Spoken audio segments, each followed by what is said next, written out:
And welcome to Nurse Practitioner TV. This is Attorney Joe Flores, and I'm also a proud advanced practice registered nurse. Let me tell you all out there on social media and TV land that I'm here for nurse practitioners. I'm a proud lawyer that represents nurses and nurse practitioners and physicians. And as promised, we're going to be bringing on interesting guests that advocate for you. Now, many of us have been employees and have been registered nurses and perhaps LPNs, LVNs, and then we got into this role. We got into being advanced practice registered nurses. Just like being a parent, nobody gives you a guidebook on how to have your own business. Nobody shows you how to be an employer. And that's why I couldn't think of somebody better than my good friend and colleague of 20 years, Robert J. Heil III. That's H-E-I-L. Mr. Heil and the Heil Law Firm have proudly represented a lot of people, and we're going to be talking about employment law, and we're going to be getting an idea about the key points that you all want to think about. And that is, what do I do when I get a contract? What do I do if I'm termed from a contract? What if I employ somebody, and what are those pitfalls? So we're going to look at it from the employer and the employee standpoint and focus in and treat you all like the kings and queens that you are of healthcare, the nurse practitioners. So welcome, Robert J. Heil III.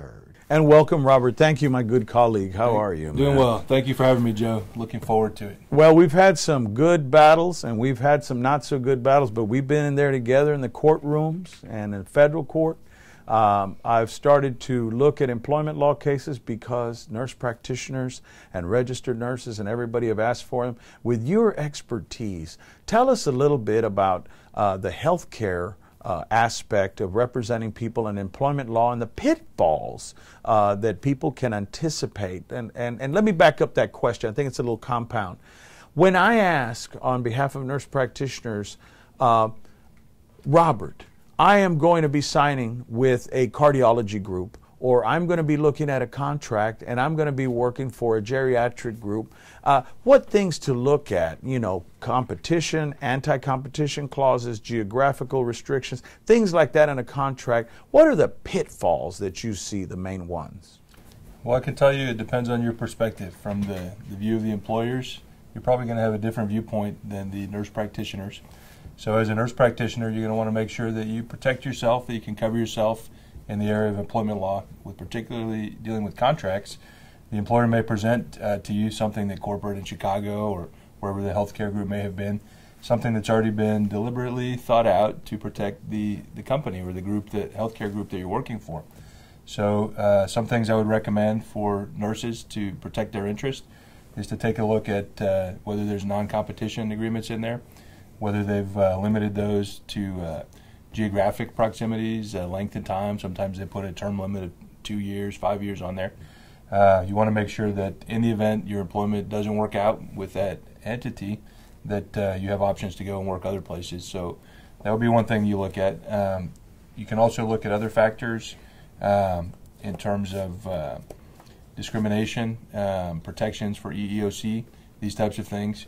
You want to make sure that you're working with a company that has an understanding and a fair degree of protection in case a wrongful termination occurs, that you can be protected in those instances of discrimination as well.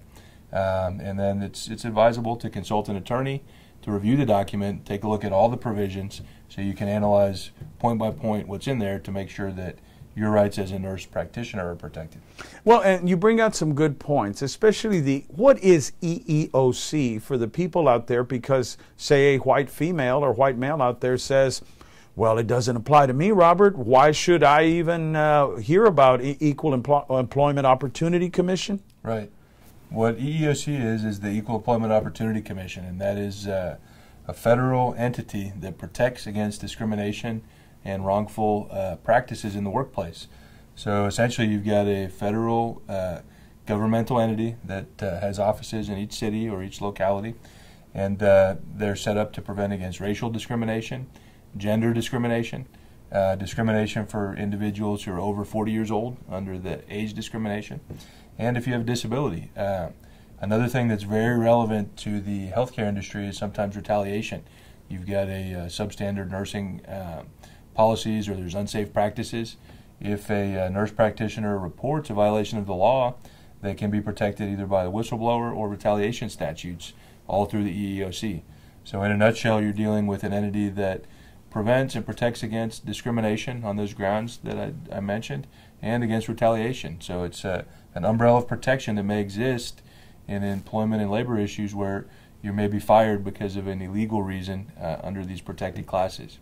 Well, and a lot of nurses out there that have turned nurse practitioner, they don't think that they have a recourse. Many times they've worked in hospitals and they say, Joe, the corporation's just too big. I don't want to get blackballed. I don't want to be ostracized. I don't want to ruin my potential career that's just started as a nurse practitioner or advanced practice registered nurse or a CRNA, a nurse anesthetist. What would you tell them about that? The best part of the Equal Employment Opportunity Commission is that once a charge of discrimination is filed, it's protected under the Privacy Act in 1974. So this Equal Employment Opportunity Commission, or EEOC process, is private. So it's not going to be something that can be publicly discoverable. So they create kind of a safe place where these allegations of wrongful termination, discrimination, sexual harassment or retaliation, or whistleblower issues in the workplace can be reported. And it offers oftentimes a way for the employer to come together in a confidential setting so that it doesn't affect their future employment, and see if a resolution can be worked out and agreed upon, usually through mediation. If that doesn't work out, then a federal investigation will go forward, all under this umbrella of privacy, and at that point they'll make a determination of whether or not there was or was not a wrongful termination, or whether there's been a violation of the statutes. What I love about these types of cases is that under that umbrella of privacy, it protects both the employer and the nurse practitioner. And oftentimes we're able to work out a deal where the companies love to put a not for rehire tag on people. One thing that I've been able to successfully complete in a lot of these cases in this privacy umbrella is that we can remove those tags so that your employment history can be preserved in the future, and you don't have any not for rehire tags. You can get a favorable or a neutral reference from your employer, and sometimes get reemployed. If there's a clear violation, these employers will sometimes hire you back, get you your job back, or financially compensate you for being wrongfully terminated. All that can be done prior to a lawsuit being filed through the EEOC process. Well, we got a couple of minutes left on our series here, but I want to thank you for coming by. We're going to be taking the show on the road. We'll be doing webinars. I really wish you would join us, Robert, in our mission to help nurse practitioners on TV, especially on employment law and federal law and whistleblower issues. Would you join us? It'd be my pleasure to. It's something that I enjoy, I have a passion for, helping people in the healthcare industry. Some of my best friends are healthcare professionals. It's among the highest rated in terms of approval ratings and trust, and it's a group of people that are wonderful to work with and that need awareness and knowledge about employment and labor issues to not only protect their employment, but to protect the patients that they're working for. Well, you've been listening to Robert J. Heil, and this is Nurse Practitioner TV, playing on Spectrum right here in Texas, and also on social media. If you have any questions, I'll put you in contact with him. You can email me at Joe, at floreslawfirm.com. That's Joe at FLORESLAWFIRM.com. That's on your screen. Visit us, like us, follow us, and just join us. Be a part of our family here, Nurse Practitioner TV. If you've got a video and you want to share something, please send it over. We'll be glad to post it. And we want to thank Robert J. Heil III once again. He's going to be joining our mission. He's going to be helping nurse practitioners. He cares about healthcare providers, and he cares about safety, and he cares about people in the workplace. So I want to thank you again, Robert, for being here with us. Thank you, Joe. Enjoyed it. It was a privilege. Well, folks, that's all the time we have left. We want to thank you for joining us for Nurse Practitioner TV. This is Attorney Joe Flores. Reach me again at joe@floreslawfirm.com. That's 361-887-8670. Get the help you need. Reach out to us. That's what we're here for. We want to thank all of you all out there for the wonderful work you're doing with your patients and providing positive outcomes to the medically underserved. We're going to keep on with our mission, and Nurse Practitioner TV, reach us 361-887-8670. Thank you, and God bless.